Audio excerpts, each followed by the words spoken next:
historia de José es tan interesante y poder ver la comparación que existe entre José y Yeshua y cómo los mismos sabios de la antigüedad, del Midrash, pudieron hablar de José, Judá y los hermanos y hablar de Jacob específicamente, su casa, y cómo Rab Shaul o Pablo los cita, aunque no menciona sus nombres y no menciona los sabios.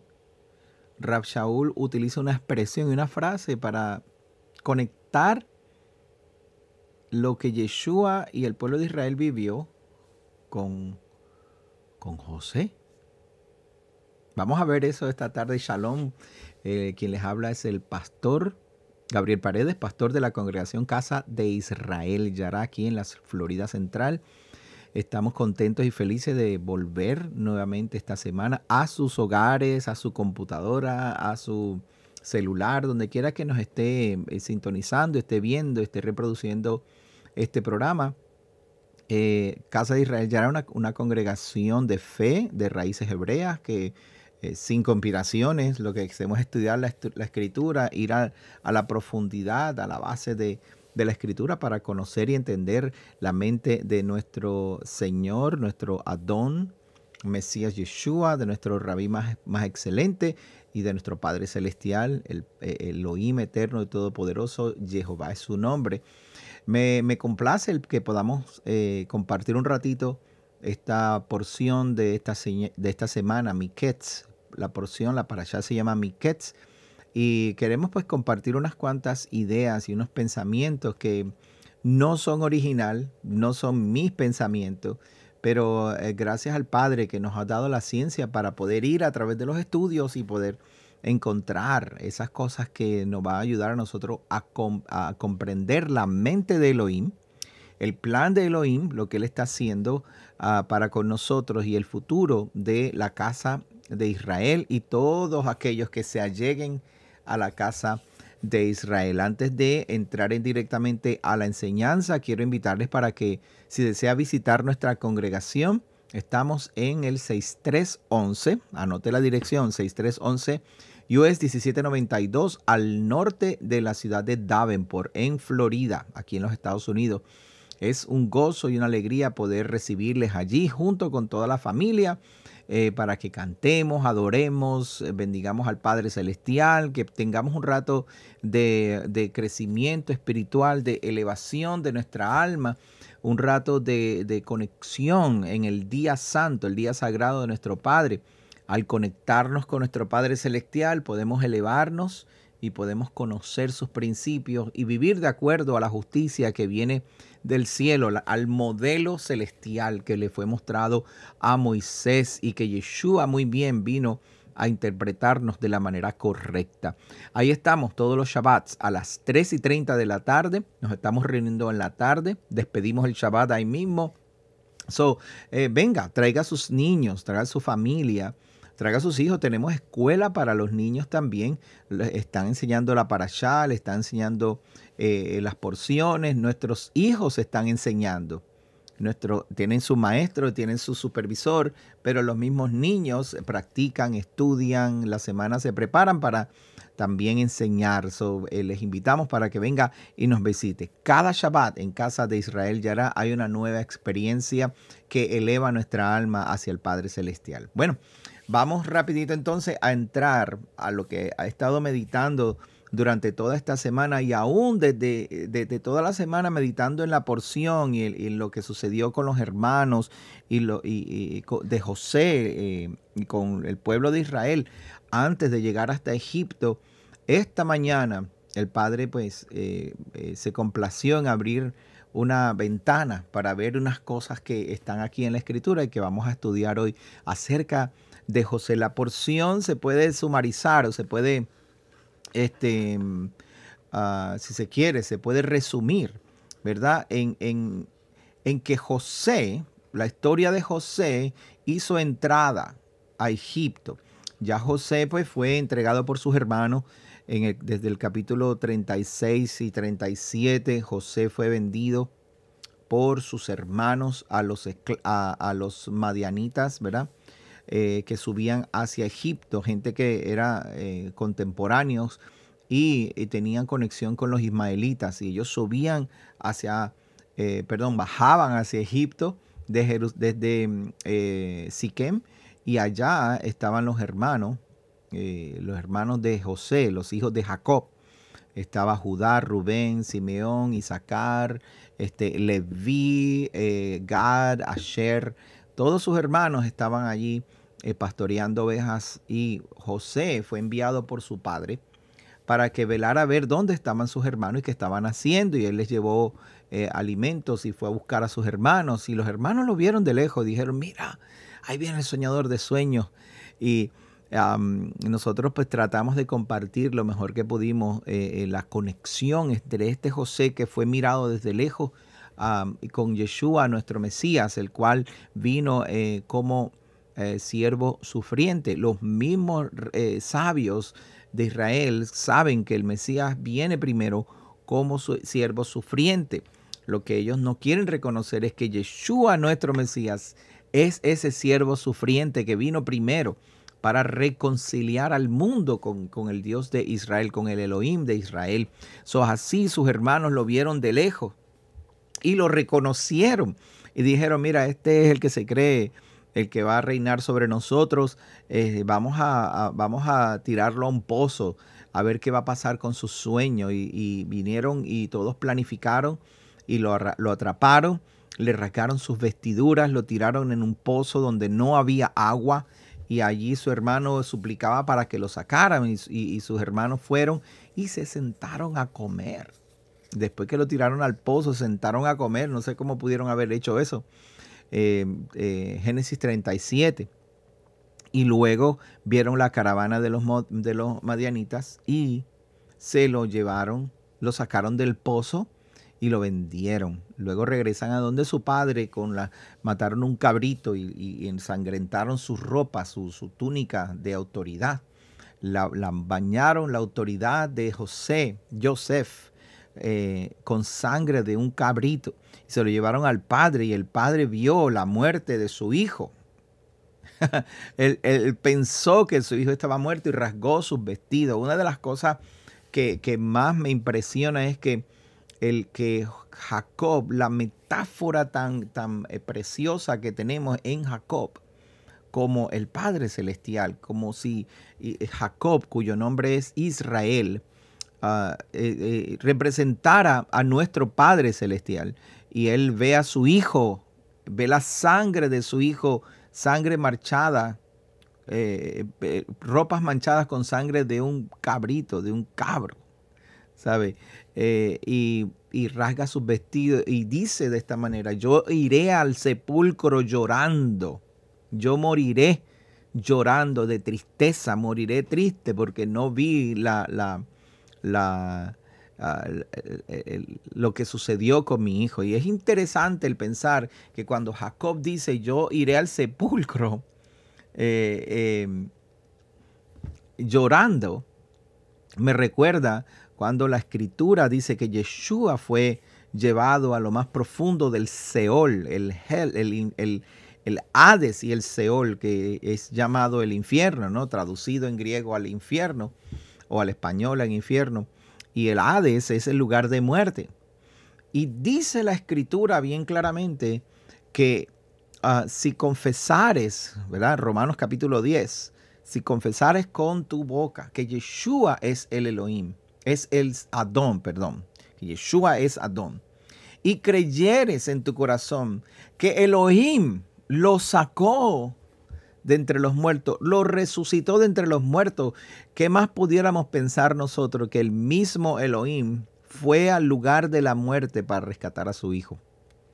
Fue al Seol con lágrimas, si se quiere, para sacar a su hijo de la muerte. Así Jacob, Israel, lloró por su hijo, y dice él mismo que yo iré a la muerte con tristeza, con mis lágrimas. La diferencia está en que Jacob entendió Jacob no tenía claro todos sus pensamientos, en el sentido de pensar y creer que su hijo podía haber estado vivo. Aun cuando él sabía que su hijo había tenido sueños y el padre había utilizado a su hijo para dar sueños en las que José iba a reinar sobre todos sus hermanos. Inclusive el último sueño que tuvo fue que su padre y su madre y sus hermanos se habían inclinado delante de él. Y Jacob, aunque se enojó, escuche bien, aunque Jacob se enojó con su hijo José, con Joseph, aún así meditaba en eso. Se le quedó eso en la mente pensando, wow, ¿cómo va a ser esto? Ahora, una vez él meditaba en esto y se enojó con su hermano, entonces José es llevado a Egipto y luego de unas travesías de mucho dolor, y usted y yo sabemos, muchos de ustedes ya saben la historia, ¿no? José llevado a la casa de Potifar y en la casa de Potifar se convirtió en el administrador de los bienes de Potifar, que era un hombre de mucha importancia en Egipto, pero su esposa, una depredadora sexual, una enferma sexual, quiso aprovecharse de José. Y José, pudiendo haber hecho lo que quiso, lo que le dio la gana, José estaba deseoso de olvidarse de su casa, de la casa de su padre. Él mismo le puso el nombre a su hijo Manasa, porque Elohim me hizo olvidar la casa de mi padre. José, pensando, mi padre se enojó conmigo. Mi padre, el padre Elohim me mostró unos sueños, Jehová me mostró unos sueños, mi padre se enojó conmigo, mis hermanos me odian, no me quieren, lo que Elohim quiere hacer conmigo, lo que el padre me mostró en sueños, ellos no lo aceptan y no les parece bien. Yo no quiero volver a una casa donde en lugar de ser celebrado, soy casi tolerado solamente por ser medio hermano. Y no solamente eso, no quiero volver a un lugar donde mis hermanos me odian, me han querido matar, me vendieron como esclavo. Y se olvidó de su padre, se olvidó de sus hermanos, se olvidó de su casa. Pero en medio de su dolor, esta mujer, aún con todo que José era un hombre justo, quiso violar a José, quiso aprovecharse de que era un esclavo en la casa y José tuvo que correr. De ahí sale Potifar y con dolor, sabiendo Potifar que su mujer era mala, era una malvada, que José nunca hubiera hecho lo que la esposa lo estaba acusando, con dolor lo mandó a la cárcel. La pena era muerte. El castigo por lo que él había hecho, lo que era acusado, no que él lo hizo, pero lo que era acusado, el castigo era la muerte. Sin embargo, Potifar lo envía a la cárcel. Y en la cárcel comienza una nueva historia. La cárcel, él se convierte en el administrador de la cárcel, se convierte el segundo en mando en la cárcel. Ahí el dueño, el jefe de la cárcel confía plenamente en él. Y allí el padre le muestra nuevos sueños y le da una nueva oportunidad. Mientras que el faraón en su palacio está teniendo unos sueños extraños y tiene los sueños acerca de los 7 años, ¿se acuerdan? De las 7 vacas que eran muy gorditas y estaban muy lindas y salieron del Nilo, salieron 7 vacas flacas y consumieron a las vacas gordas, y aun cuando se las comieron no engordaron. Igual que el sueño con el trigo también. De la misma manera, 7 vástagos de trigo fueron consumidos muy hermosos, fueron consumidos por 7 vástagos de trigo que nos servían. Y usted conoce ya la historia, es una historia muy común de la cual nosotros ya sabemos. Dentro de la cárcel, él tiene unos sueños, o no es que tiene un sueño, los presos que estaban con él, el copero y el panadero, tuvieron sueños y José les interpreta el sueño. Porque el padre, y no por José mismo reconoce, estando en su peor condición, en la cárcel, estando en una condición de precaria, una condición difícil, aún allí no dejó de honrar a Elohim, no dejó de honrar a su Padre Celestial, no dejó de creer y confiar y de entregar su vida al Eterno en honestidad, en rectitud y en confianza. Allí mismo el Padre también lo utilizó, le habla, le revela el sueño al panadero. El panadero soñó que iba con unas canastas en la cabeza, que unos pájaros se estaban comiendo eh, el pan, y el copero también tuvo un sueño. Entonces el copero vive. José le dice al panadero, hoy te van a buscar y te vas a morir, mientras que le dijo al copero, a ti te van a restaurar a tu posición, pero por favor, cuando llegues ahí no te olvides de mí. Y el copero se olvidó de José, no reconoció a José, sino que simplemente fue a congraciarse él. Utilizó lo que Elohim le había dado a José para su beneficio, y entonces abusó de ese beneficio, olvidándose de que fue Elohim el que le dio la oportunidad de ser librado, y se olvidó de José, y José quedó en la cárcel. Pero el faraón tiene este sueño, y cuando el faraón tiene el sueño, el copero se acuerda de que, oye, allá en la cárcel hay uno que me reveló que me iban a restaurar y a aquel lo iban a matar. A lo mejor él podrá revelarle los sueños o los significados del sueño al faraón, porque ninguno de los sabios había podido descifrar cuáles eran los tiempos que el Eterno estaba preparando grandemente para Egipto y para todas las naciones conocidas en ese momento. Venía una gran escasez, una gran sequía, 7 años difíciles. Nadie pudo revelar lo que venía pasando. En Egipto nadie puede entender el mensaje de Elohim. En Egipto no se entiende. No pueden, están distraídos con sus mundanalidades, con las cosas malas. El mundo está distraído con cosas malas. Yo he aprendido a través de la psicología que el hombre es capaz de hacer mucho daño. El hombre es capaz de hacer daño y hay maldad en él. No es que nosotros digamos que los hombres son malos, es que los hombres tenemos en nosotros la inclinación al mal. Y el Padre nos mostró esa capacidad que tenemos de ser malos, y por eso nos da instrucciones para que hagamos lo correcto. Aleluya.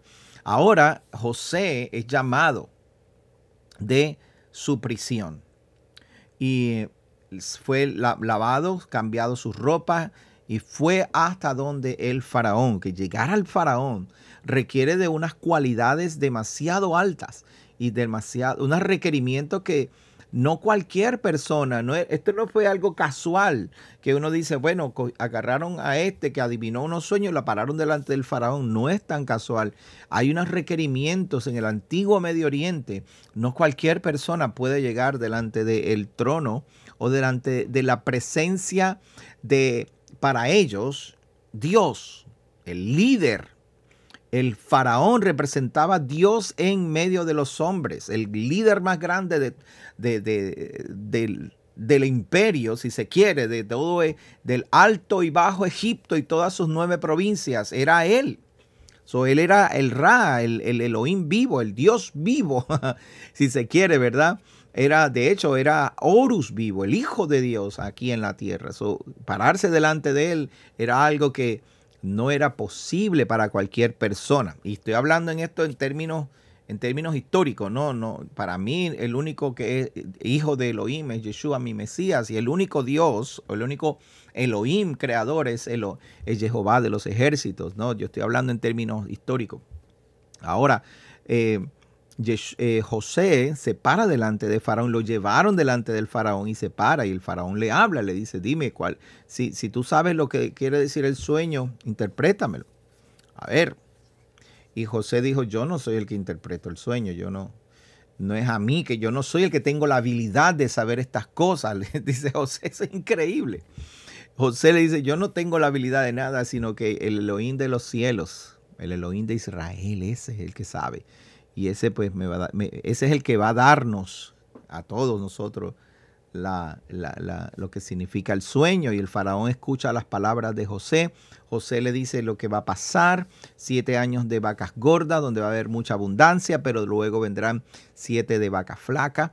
Y una vez vengan estas 7, entonces si nosotros hacemos provisión para esos 7 años, no padeceremos de hambre. Y así José salvó a Egipto y fue colocado el segundo en mando, que quiere decir, José no era simplemente una persona que estaba a cargo de todo. Los sabios interpretan que José no era simplemente un señor de todo, sino era el proveedor de todo. Para todo el mundo. Y efectivamente es así. Usted puede interpretarlo, ya que todo el mundo, cuando vinieron los tiempos de sequía, todo el mundo iba a Egipto y en Egipto efectivamente había pan, había grano. Y José había hecho provisión, construyó grandes almacenes de grano y durante los 7 años de abundancia almacenaron mucho grano, lo guardaron y preservaron mucha comida para que cuando llegaran los tiempos malos, de repente se secó todo y no bajaba la lluvia y no crecía nada. Ahora entonces en Egipto había almacenada comida y todo el mundo iba a comer. Por eso es que a comprar comida en Egipto. Por eso es que José se convierte no solamente y necesariamente alguien que está a cargo de todo Egipto, sino el proveedor de pan. Piense por un poquito. José, el Mesías, el siervo sufriente, se convirtió en el proveedor de pan, comida, sustento para todas las naciones, para todas las personas que en ese tiempo conocían que las naciones conocidas sabían que Egipto era la única nación alta, suprema, poderosa. Todo el mundo corría hacia Egipto y podía tener grano. El pueblo tenía grano para sí.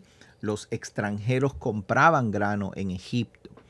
De esta manera, en Canaán, donde está Jacob, pasando por la misma sequía que todo el mundo está pasando, cuando ve que la comida se le está acabando y se le está acabando el grano, que es lo único que les puede ayudar a sobrevivir, especialmente en invierno. Porque mire, las frutas pueden nacer desde la primavera hasta el otoño. En otoño nacen todas las frutas.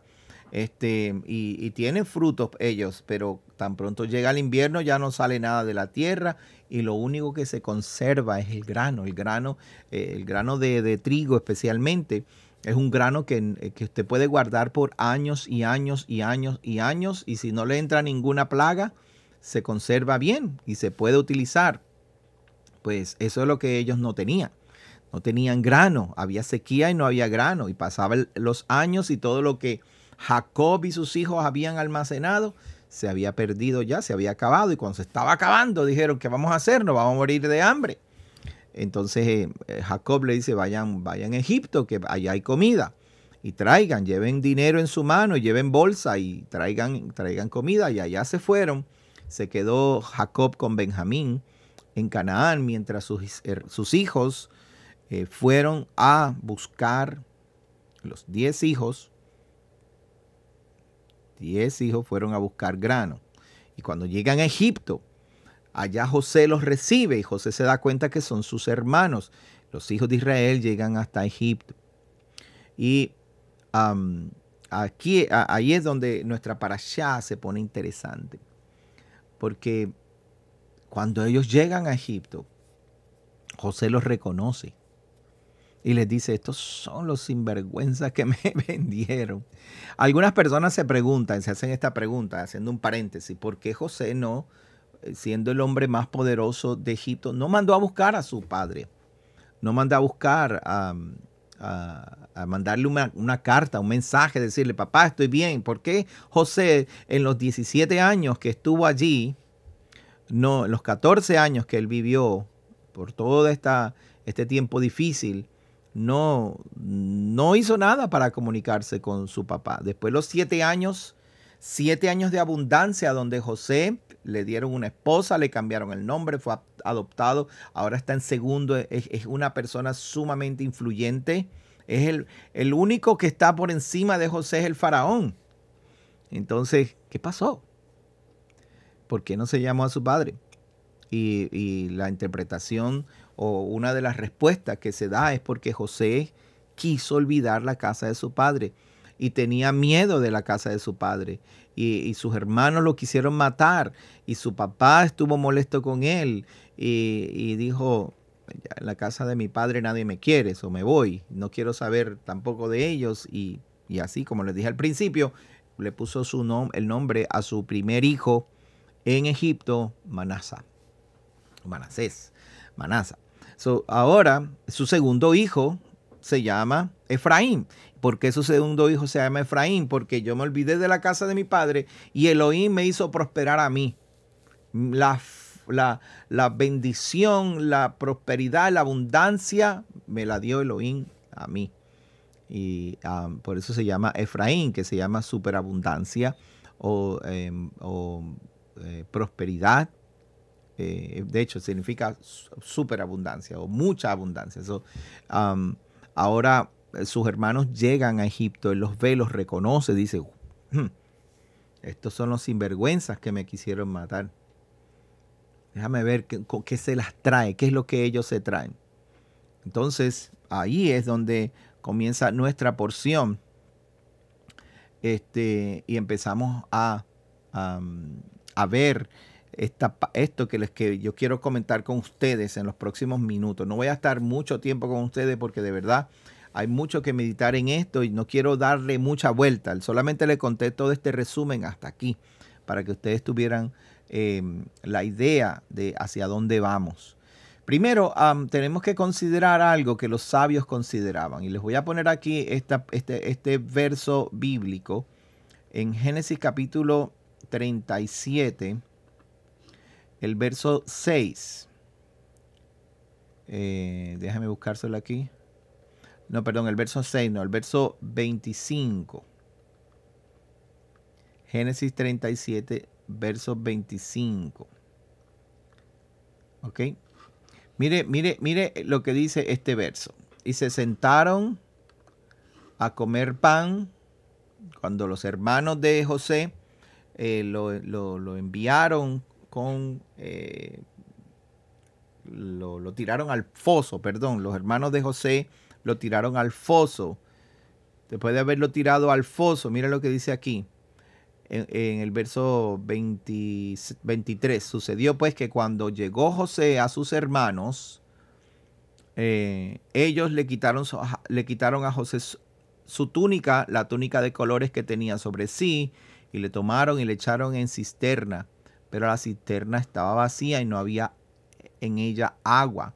Se sentaron a comer pan y alzando sus ojos miraron que una compañía de ismaelitas venía de Galaad y sus camellos traían aromas, bálsamo, mirra e iban a llevarlo a Egipto. La parte interesante es esta. Se sentaron a comer pan. Se sentaron a comer pan. Se dice ekal lehem. ¿Ok? Ekal lehem.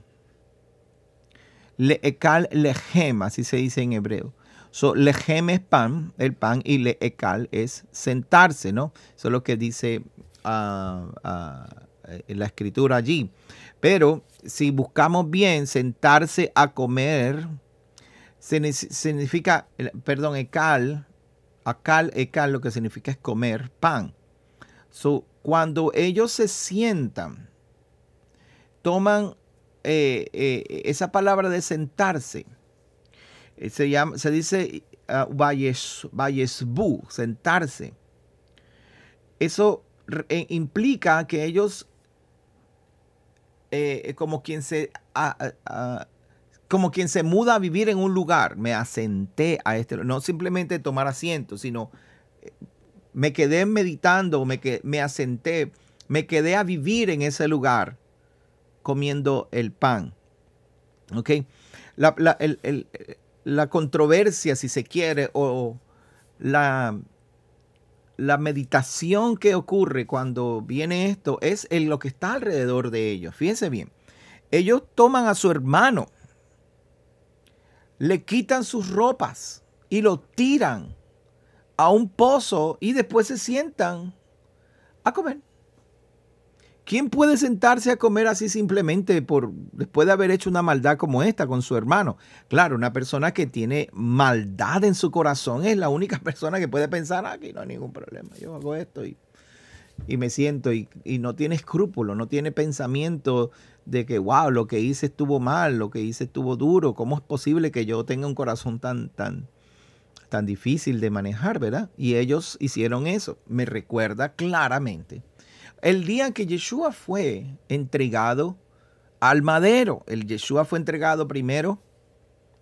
Los guardias del templo tomaron a Yeshua y lo llevaron ante Caifás y lo llevaron ante los líderes en una corte en la noche, cuando nunca se reunían las cortes de noche. Y esta corte representaba al pueblo de Israel. Definitivamente representaba al pueblo de Israel. No eran simplemente porque eran corruptos, no representaban al pueblo. Desafortunadamente, amados hermanos, cuando nosotros pensamos en un Sanedrín, cuando un Sanedrín es malo, aunque sea malo, representa al pueblo. El pueblo puede querer lo mejor y decir, no, yo no quiero lo que tú estás haciendo, pero desafortunadamente su pecado trae consecuencias al pueblo. Malaquías capítulo 1, 2, 3, los 3 capítulos de Malaquías hablan exactamente de eso. La nación entera me ha robado. Vosotros han pecado. ¿Pero por qué hemos pecado? ¿Qué es lo que hemos hecho? No, en vuestros diezmos y vuestras ofrendas han pecado. Maldición, malditos sois con maldición, ¿verdad? Malaquías capítulo 3.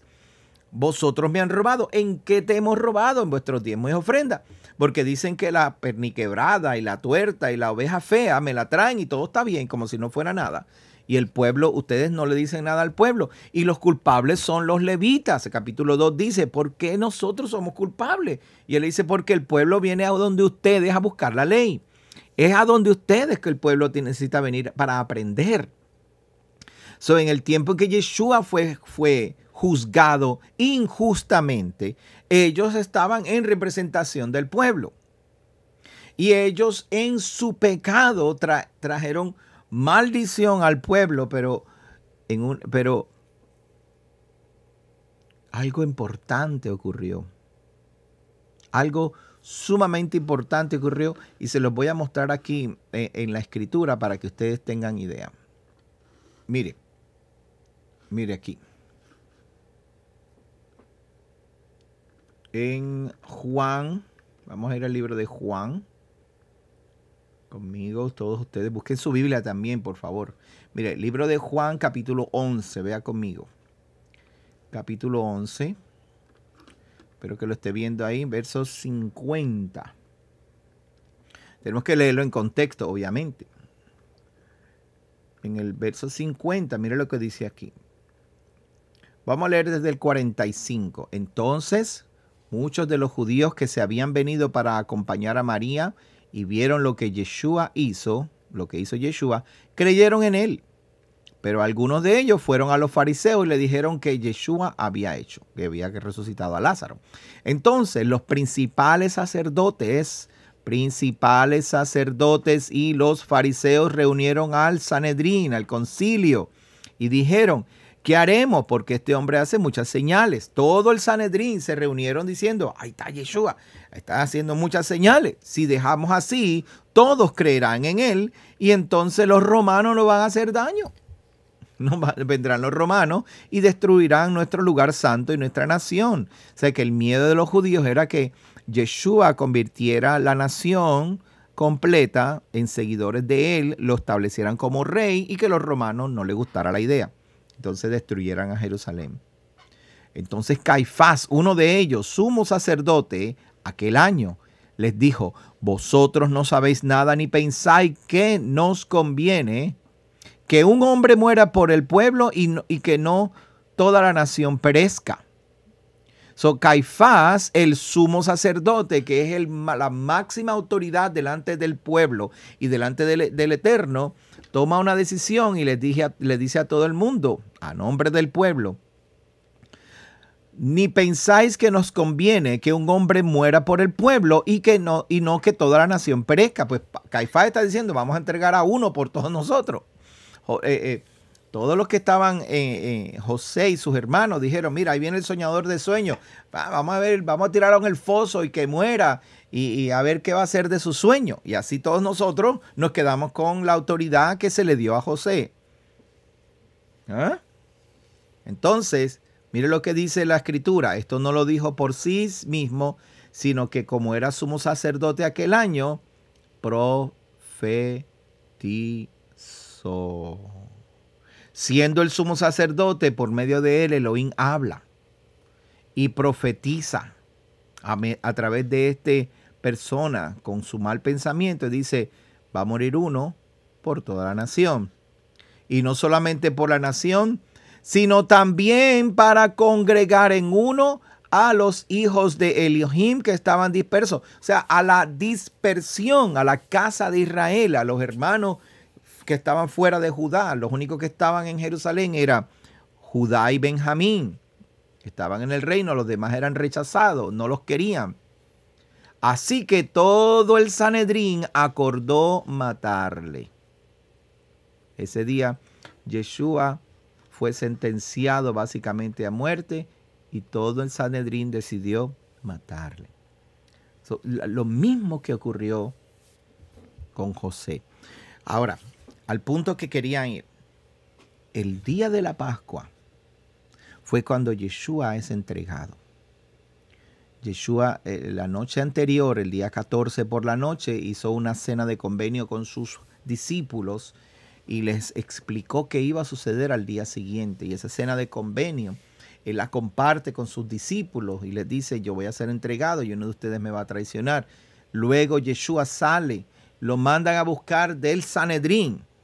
La gente del Sanedrín lo manda a buscar y los guardias del templo lo traen y lo llevan a ser juzgado por Caifás. Y luego lo llevan a donde Pilato. Lo entregan a los romanos para que los romanos lo maten, porque los judíos no lo podían matar.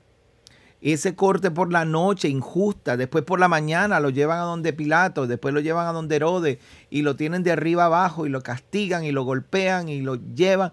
Y entonces dijeron, pues crucifícale. Y gente mintiendo, porque no todo el pueblo estaba de acuerdo con lo que estaba pasando, pero lo que ellos están haciendo, ese pecado, les cae al pueblo. El pueblo de Israel queda manchado por ese pecado. Y ahora dice, ¿qué vamos a hacer con él, Pilato? Y él dice, crucifícalo. Crucifícalo, pero si este hombre no ha hecho nada, ¿cómo que lo voy a crucificar? Los romanos les encantaba crucificar gente. Hacía menos de 30 años habían crucificado más de 2000 judíos por sedición, por querer separarse de Roma y por querer tener su propio reino. Y después de esto, miles más murieron. Dicen los rabinos que dentro del periodo desde el segundo templo hasta Akiva murieron 10 grandes sadiquín. Gente que se entregó al Eterno. Entonces ahora, todos ellos se lo entregan a los romanos y Pilato se lava las manos, mire, hagan como ustedes les dé la gana, yo no me voy a meter en eso. Y se los entregó a los romanos lo castigan, les rompen sus vestiduras y les ponen unas vestiduras falsas, una vestidura de púrpura como si fuera un rey, una corona de espinas. Lo hacen caminar por todo el pueblo, castigado. Lo llevan a un madero, lo cuelgan en un madero injustamente. Ni siquiera Pilato quería hacerlo. Fue tan injusto que ni Pilato quería hacerlo. Y lo cuelgan en un madero. A las 3 de la tarde, a la hora del sacrificio, Yeshua muere. La hora del sacrificio de las 3 de la tarde, hay 250,000 sacrificios realizándose en el templo. No estamos hablando de que esto fue como el único evento que ocurrió ese día, es el día de la Pascua. Josefo cuenta que más de 250,000 sacrificios se llevan a cabo entre ese día, entre las 12 y las 3 de la tarde. Todo el mundo toma su cordero, se lo lleva al horno y después que Yeshua muere y lo colocan en la fosa, en la tumba, esa noche todo el pueblo de Israel se sienta a comer. Se van y sientan a comer. Como si no fuera nada.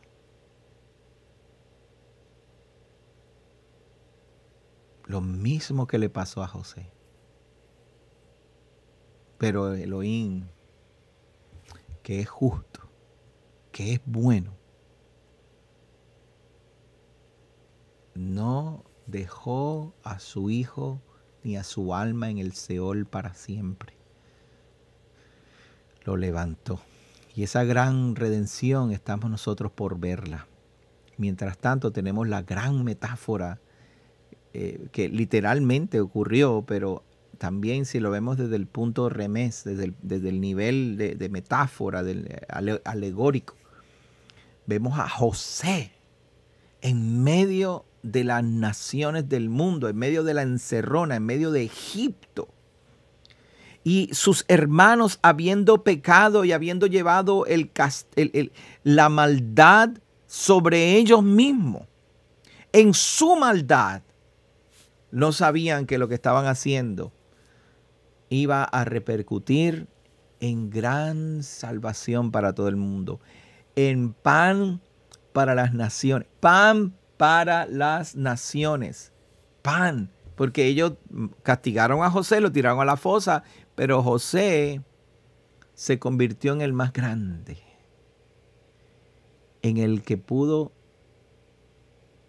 acumular pan, reservar pan para todas las naciones. Yeshua dijo, yo soy el pan de vida.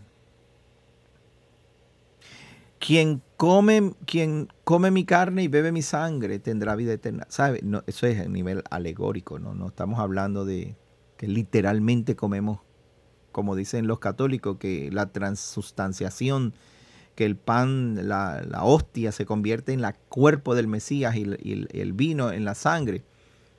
Eso, no estamos hablando de eso, es a nivel metafórico. Cuando usted ve que Yeshua ha provisto esta gran salvación para las naciones, para todo el mundo. Mire, lo que hicieron sus hermanos, Judá y todos sus hermanos, la gran maldad y el gran pecado que el pueblo de Israel cometió vino a ser salvación. Vino a convertirse en grandes méritos. Y le voy a enseñar algo rapidito en el capítulo de Romanos capítulo 11. Mire, Romanos capítulo 11. Dice aquí, vamos a leer desde el verso 3 en adelante. Mire cómo dice. ¿Qué ventaja pues tiene el judío? ¿Qué ventaja tiene pues el judío? ¿O de qué aprovecha la circuncisión? Mucho, en que de todas maneras, primero, ciertamente que se les ha sido confiada la palabra del Eterno. Pues que si algunos de ellos han sido incrédulos, su incredulidad habrá hecho nula la fidelidad de Elohim, por causa de que Judá y sus hermanos mataron o tiraron a su hermano y lo vendieron entre los como esclavo, hace que Elohim sea infiel. José fue fiel. Elohim fue fiel, aunque los hombres fueron malos.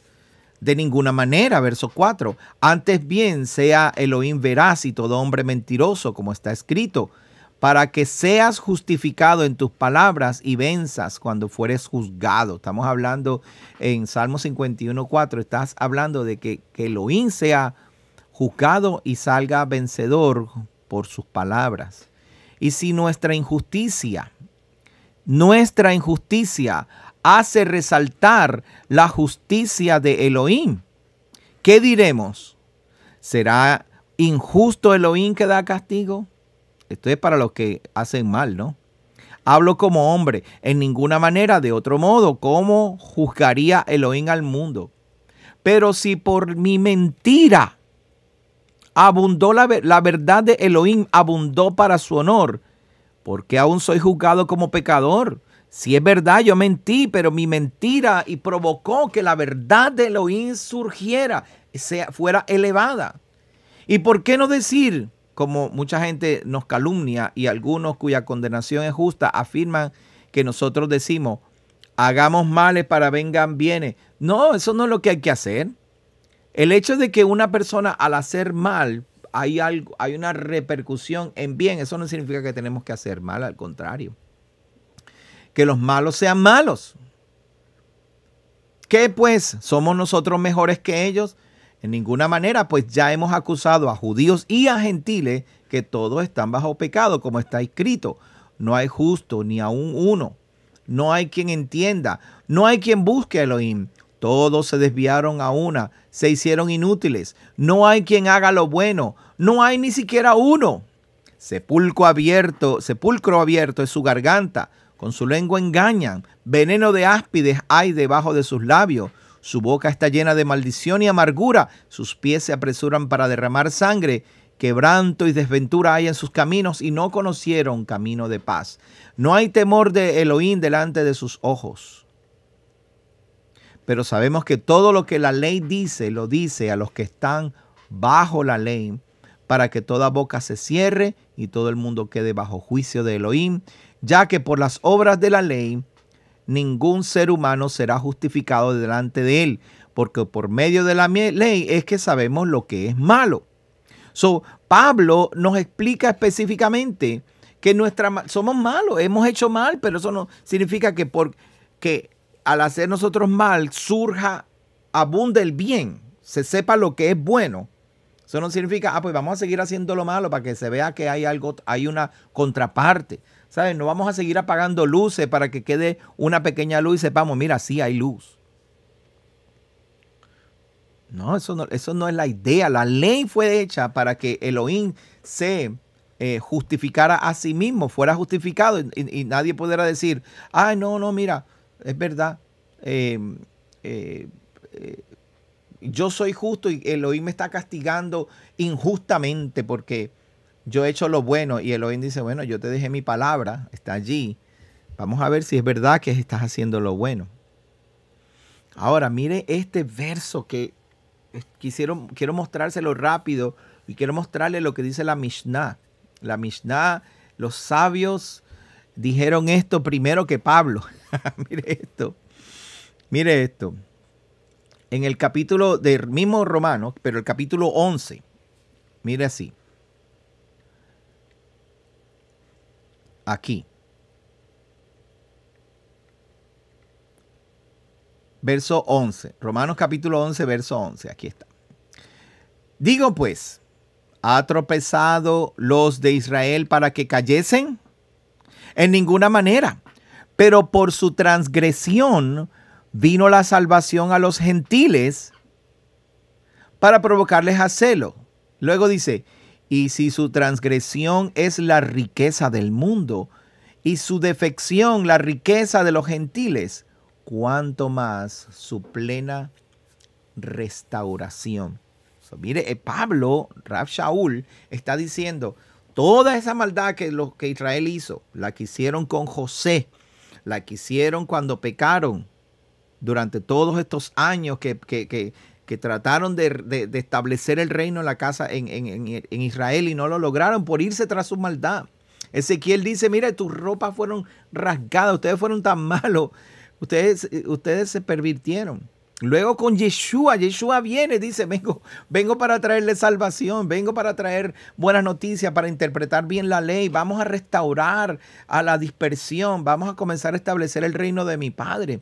Y ellos en su maldad lo tomaron, lo castigaron y lo entregaron a los gentiles para que lo mataran. Y esa maldad de Israel provocó bendición para los gentiles, provocó el bien para muchos, para millones hasta el día de hoy. Su transgresión fue riqueza del mundo. Su defección fue riqueza a los gentiles, pan para el mundo, pan para los gentiles. Una esperanza se nos ha dado a todos nosotros. Ahora, ¿cuánto más su plena restauración? Si Israel haciendo lo malo logró esto, imagínense si Israel se tornara a vivir y hacer lo que hizo José. Le voy a enseñar lo que dice en la Mishnah. Esto se llama Midrash. Pedro, yo dije Mishnah ahorita, él es Midrash. El Midrash Tahumá acerca de Kititza. Dice, el rabí Judá, hijo de Shalom, dijo, este es un caso notable de muchos sentados juntos en unidad con un solo pensamiento en mente para vender a José. Sin embargo, José alimentó al mundo durante 7 años a través de 2 hambrunas. Si a pesar de su pecado pudiera alimentar al mundo y hacer que perdiera, si el pecado de Israel, de los hermanos de José, provocaron que el mundo fuera alimentado, ¿verdad? Dice aquí, cuánto más beneficioso habría sido el resultado si hubieran actuado meritoriamente. Del mismo modo, observen lo que le sucedió a las tribus en Shehalim cuando se les permitió expiar el incidente del becerro de oro. Si el pecado atroz que cometieron podría conducir a la realización de un acto digno, cuánto más hubieran actuado meritoriamente. En el mismo Midrash Tahumá, los sabios ya habían dicho, si el pecado de haber vendido a su hermano provocó que el mundo fuera alimentado, cuánto más sus actos meritorios van a ser. Pablo lo dice de esta manera, si la transgresión de Israel al matar a Yeshua, ¿verdad?, entregarlo a los gentiles para que los romanos lo mataran, fue bendición para el mundo, fue riqueza para los gentiles, riqueza para el mundo. ¿Cuánto más si hubieran hecho lo correcto? Y cuánto más si Israel hoy se tornara hacia Mesías Yeshua y empezara a trabajar con lo que Mesías Yeshua tiene para ellos, para nosotros. Cuánto más si Israel con sus actos meritorios, con actos de bondad, de justicia, haciendo lo correcto, podrían lograr aún más. Podrían elevar más a las naciones, al pueblo, al mundo. Es tiempo de que nosotros como Israel, después de nuestras transgresiones, nos tornemos y digamos, bueno, yo sé que mi pecado provocó que abundara la gracia, que se viera en la bondad de Elohim por el perdón. Pues entonces hagamos lo correcto. Eso no significa que si yo peco, qué bueno que peca, porque así entonces Elohim puede perdonar y puede mostrar que Él es bueno. Claro, eso sería magnífico, y eso es magnífico, Él lo hace, pero ¿cuánto más si hiciéramos lo correcto? ¿Cuánto más Elohim no haría más obras a través de nosotros? ¿Cuánto más Elohim no quisiera utilizarnos a nosotros para su honor, para su nombre? Si hiciéramos lo correcto en lugar de pensar que la abundancia del pecado va a traer su bondad. Ciertamente lo hace, pero amado, yo creo que mi sugerencia para usted es que paremos de pecar, paremos de acusar, paremos de correr detrás de los otros tratando de cambiarles la vida porque están en pecado. Vamos a cambiar nosotros y hacer lo bueno y ser luz en lugar de ser acusador. Pararnos en la brecha y hacer lo correcto.